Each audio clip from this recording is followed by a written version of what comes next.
Assalamualaikum warahmatullahi wabarakatuh. Halo anak-anak, jumpa lagi dengan Ibu Indri Tika Miyanti di mata pelajaran Bahasa Indonesia. Nah, sebelum Ibu mulai materinya, kita berdoa terlebih dahulu ya. Berdoa, mulai.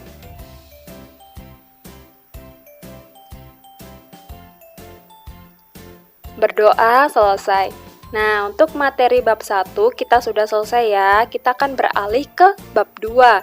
Nah, di bab 2 ini kita akan belajar tentang teks eksposisi. Nah, kalian pasti sudah pernah belajar teks eksposisi di SMP ya. Nah, kali ini kita akan membahas lebih dalam lagi tentang teks eksposisi. Nah, untuk pengertian teks eksposisi, ada yang masih ingat tidak? Nah, sekarang kita akan bahas pengertian teks eksposisi. Jadi, teks eksposisi, teks atau tulisan yang berisi informasi yang ada dan benar terjadi. Informasi ini dapat berdasarkan fakta atau kejadian yang benar-benar terjadi. Jadi, teks eksposisi ini berisi informasi. Nah, informasinya ini benar-benar terjadi di kehidupan nyata atau berdasarkan fakta. Nah, itu tadi pengertian dari teks eksposisi. Sekarang kita akan beralih ke jenis teks eksposisi. Nah, jadi teks eksposisi ini ada beberapa jenis. Apa saja? Nah, yang pertama ada eksposisi berita, berisi pemberitaan mengenai suatu kejadian. Kemudian yang kedua ada eksposisi ilustrasi, memberikan gambaran atau penjelasan yang sederhana mengenai suatu topik dengan topik lainnya yang mempunyai kesamaan sifat atau kemiripan. Nah, yang ketiga ada eksposisi proses, tahapan-tahapan atau cara-cara untuk melakukan sesuatu dari awal hingga akhir. Kemudian yang keempat ada eksposisi perbandingan, ide atau gagasan utamanya dipaparkan dengan cara membandingkan satu hal dengan yang lain. Kemudian yang kelima ada eksposisi pertentangan, berisi hal pertentangan akan suatu hal dengan hal lainnya. Yang keenam ada eksposisi definisi, memaparkan definisi atau pengertian suatu topik tertentu. Yang ketujuh, eksposisi analisis, berisi proses memisah-misahkan sesuatu masalah dari suatu gagasan utama menjadi beberapa subbagian. Kemudian yang kedelapan ada eksposisi klarifikasi, berisi pengelompokan ke dalam kategori-kategori. Nah, itu tadi jenis teks eksposisi, ada 8 ya. Nah, sekarang kita akan beralih ke mendeskripsikan ciri-ciri teks eksposisi melalui proses identifikasi berikut. Nah, jadi kita akan mendeskripsikan ciri-ciri teks eksposisi melalui proses identifikasi.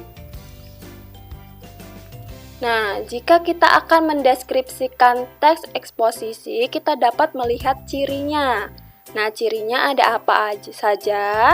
Nah, yang pertama ada ciri bentuk, disebut eksposisi apabila sebuah teks mempunyai bentuk struktur berupa tesis, argumentasi, dan pengesahan ulang. Nah, apa sih yang disebut dengan tesis, argumentasi, dan pengesahan ulang di teks eksposisi? Nah, tesis di teks eksposisi adalah bagian teks yang berisikan pernyataan pendapat sang penulis. Bagian ini juga biasanya disebut sebagai bagian pembuka. Nah, untuk argumentasi adalah bagian yang berisikan alasan yang dapat memperkuat argumen penulis dalam memperkuat ataupun menolak suatu gagasan. Nah, yang ketiga ada pengesahan ulang, merupakan bagian yang berisi penegasan ulang pendapat sang penulis. Nah, itu tadi ciri bentuknya ya, ada tesis, argumentasi, dan pengesahan ulang. Sekarang kita yang kedua yaitu ciri makna, disebut eksposisi apabila sebuah teks mempunyai makna memaparkan secara jelas bagian-bagian yang hendak dipahami. Nah, bagian-bagian yang hendak dipahami ini dipaparkannya secara jelas ya.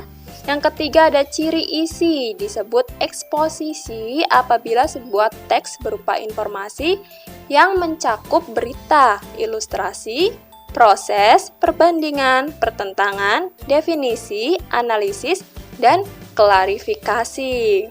Nah, itu tadi ciri isi di teks eksposisi. Yang keempat ada ciri bahasa, disebut eksposisi apabila sebuah teks mempunyai bahasa berbentuk menginformasikan atau memaparkan sesuatu yang hendak dijelaskan dengan data tertentu agar diperoleh pengertian yang utuh. Nah, itu tadi ciri bahasa teks eksposisi berbentuk menginformasikan. Nah, jadi jika kita akan mendeskripsikan teks eksposisi, kita bisa melihat cirinya. Cirinya itu tadi ada ciri bentuk, ciri makna, ciri isi, dan ciri bahasa. Nah, itu tadi penjelasan tentang teks eksposisi. Nah, untuk materi kali ini sampai sini dulu ya. Jika ada yang belum paham, boleh tanya ke Ibu. Terima kasih atas perhatiannya. Assalamualaikum warahmatullahi wabarakatuh.